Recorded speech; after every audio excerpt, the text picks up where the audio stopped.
नमस्कार दोस्तों, अब हम जीव विज्ञान का पाठ रासायनिक समन्वय तथा एकीकरण का दूसरा भाग पढ़ेंगे। इस वीडियो में हम पढ़ेंगे मानव अंतःस्रावी तंत्र, जिसमें हम पढ़ेंगे पीनियल, थायराइड ग्रंथि, पैराथायराइड ग्रंथि, थाइमस ग्रंथि, अधिवृक्क ग्रंथि और अग्नाशय के बारे में। पीनियल ग्रंथि। पीनियल ग्रंथि अग्र मस्तिष्क के पृष्ठीय भाग में स्थित होता है। पीनियल ग्रंथि मेलाटोनिन हार्मोन स्रावित करता है।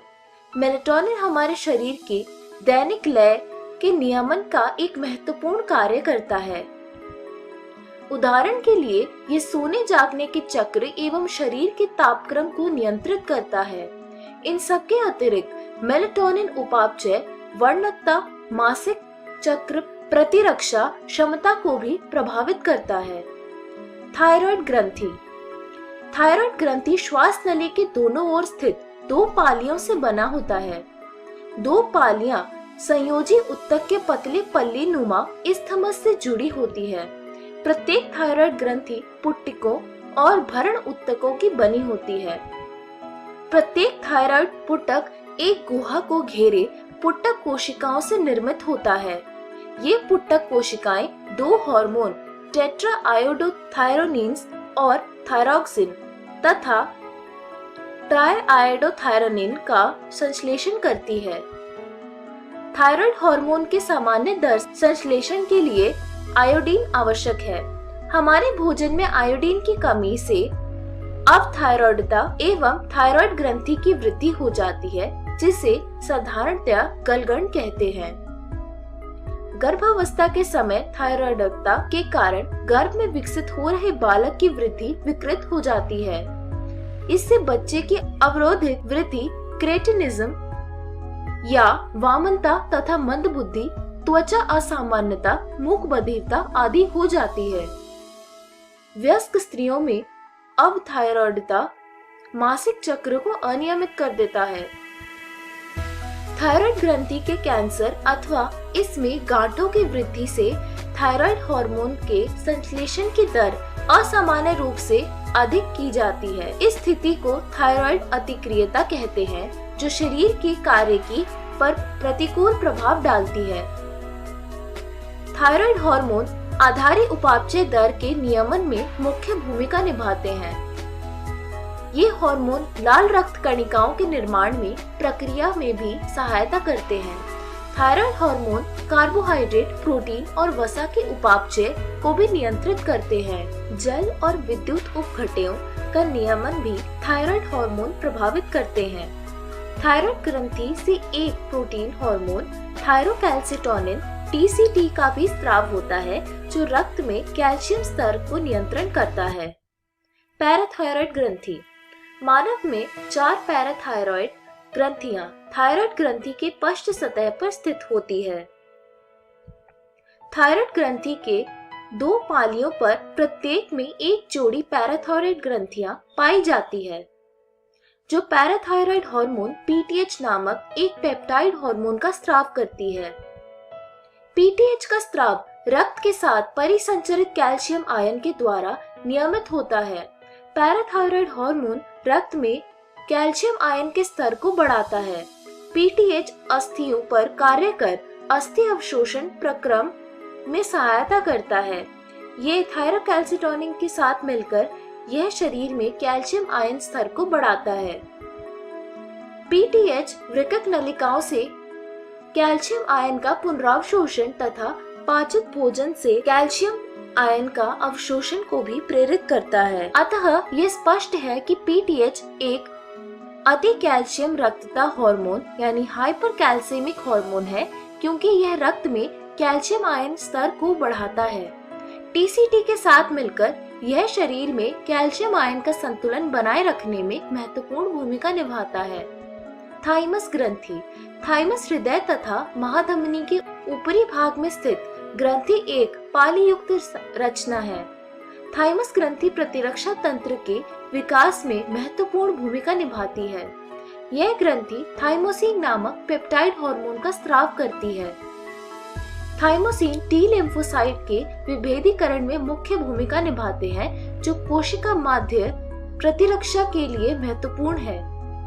इसके अतिरिक्त थाइमोसिन तरल प्रतिरक्षा ह्यूमोरल इम्यूनिटी के लिए प्रतिजैविक के उत्पादन को भी प्रेरित करते हैं। बढ़ती उम्र के साथ थाइमस का अपघटन होने लगता है, फलस्वरूप थाइमोसिन का उत्पादन घट जाता है। इसी के परिणाम स्वरूप वृद्धों में प्रतिरक्षा प्रतिक्रिया कमजोर पड़ जाती है। अधिवृक्क ग्रंथि। हमारे शरीर में प्रत्येक वृक्क के अग्रभाग में एक स्थित एक जोड़ी अधिवृक्क ग्रंथियां होती है। ग्रंथियां दो प्रकार के उत्तक से निर्मित होती है। ग्रंथि के बीच स्थित उत्तक अधिवृक्क मध्यांश और बाहरी ओर स्थित उत्तक अधिवृक्क वल्कुट कहलाता है। अधिवृक्क मध्यांश दो प्रकार के हार्मोन का स्राव करते हैं, जिन्हें एड्रेनालिन या एपिनेफ्रिन और नॉर एड्रेनालिन या नॉर एपिनेफ्रिन कहा जाता है। इन्हें सम्मिलित रूप से कैटेकोलामिन्स कहते हैं। एड्रेनालिन और नॉर एड्रेनालिन किसी भी प्रकार के दबाव या आपातकालीन स्थिति में अधिकता में तेजी से स्रावित होते हैं। इसी कारण ये आपातकालीन हार्मोन या युद्ध हार्मोन या फ्लाइट हार्मोन कहलाते हैं। ये हार्मोन सक्रियता, आंखों की पुतलियां के फैलाव, रोंगटे खड़े होना, पसीना आदि को बढ़ाते हैं। दोनों हार्मोन हृदय की धड़कन, हृदय संकुचन की क्षमता और श्वसन दर को बढ़ाते हैं। कैटेकोलामिन ग्लाइकोजन के विखंडन को भी प्रेरित करते हैं, जिसके परिणाम स्वरूप रक्त में ग्लूकोज का स्तर बढ़ जाता है। साथ ही ये लिपिड और प्रोटीन के विखंडन को भी प्रेरित करते हैं।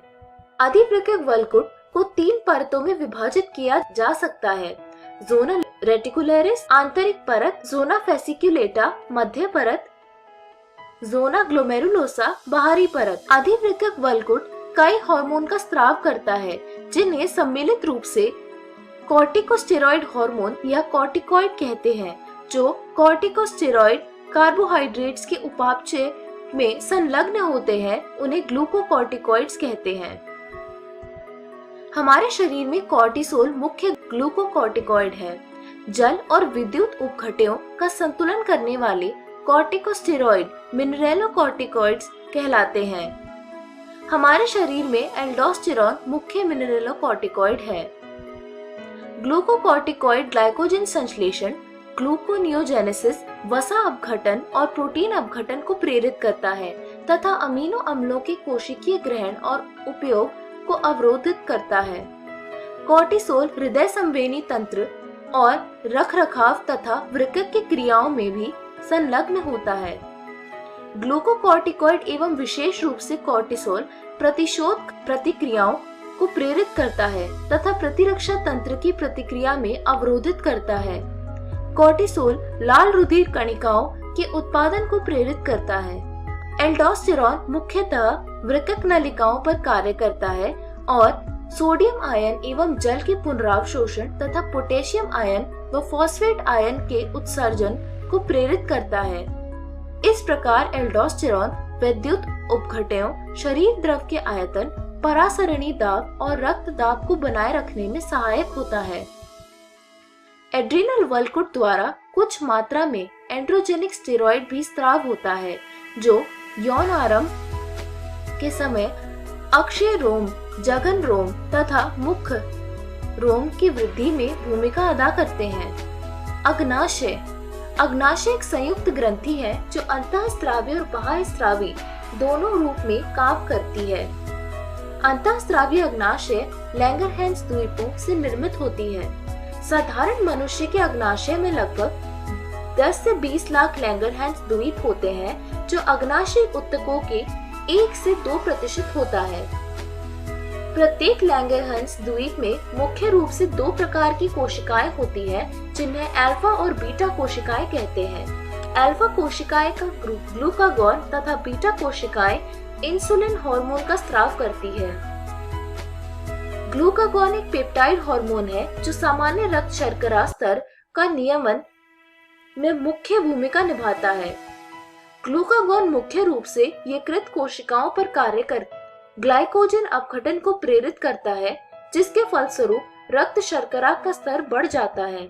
इसके अतिरिक्त पेट ग्लूकोनियोजेनेसिस की प्रक्रिया को भी प्रेरित करता है, जिससे कि हाइपरग्लाइसीमिया होती है। ग्लूकागॉन कोशिकीय शर्करा के अभिग्रहण और उपयोग को कम करता है, अतः ग्लूकागॉन हाइपरग्लाइसीमिक हार्मोन है। इंसुलिन भी एक प्रोटीन हार्मोन है जो ग्लूकोज संस्थापन के नियमन में मुख्य भूमिका निभाता है। इंसुलिन मुख्यतः हिपेटोसाइट और एडिपोसाइट पर कार्य करता है और कोशिकीय ग्लूकोज अभिग्रहण और उपयोग को बढ़ाता है। इसके फलस्वरूप ग्लूकोज तीव्रता से रक्त हिपेटोसाइट और एडिपोसाइट में जाता है और रक्त शर्करा का स्तर कम यानी हाइपोग्लाइसीमिया हो जाती है। इंसुलिन लक्ष्य कोशिकाओं में ग्लूकोज से ग्लाइकोजन बनने की प्रक्रिया को भी प्रेरित करता है। रक्त में ग्लूकोज संस्थापन का नियमन सम्मिलित रूप से दो हार्मोन इंसुलिन और ग्लूकागॉन द्वारा होता है। लंबी अवधि तक हाइपरग्लाइसीमिया होने पर डायबिटीज मेलिटस मधुमेह की बीमारी हो जाती है, जो मूत्र के साथ शर्करा का ह्रास और हानिकारक पदार्थों जैसे कीटोन बॉडीज का निर्माण से जुड़ी है। मधुमेह के मरीजों का इंसुलिन द्वारा सफलतापूर्वक उपचार किया जा सकता है। इस वीडियो में हमने सीखा मानव अंतःस्रावी तंत्र, जिसमें हमने पढ़ा पीनियल, थायराइड ग्रंथि, पैराथायराइड ग्रंथि, थाइमस ग्रंथि, अधिवृक्क ग्रंथि और अग्नाशय के बारे में। अगली वीडियो में हम पढ़ेंगे मानव अंतःस्रावी तंत्र में वृषण और अंडाशय के बारे में। हम इसमें पढ़ेंगे हृदय, वृक्क और जठर आंत्रिय पथ के हार्मोन और हार्मोन क्रिया की क्रियाविधि। धन्यवाद।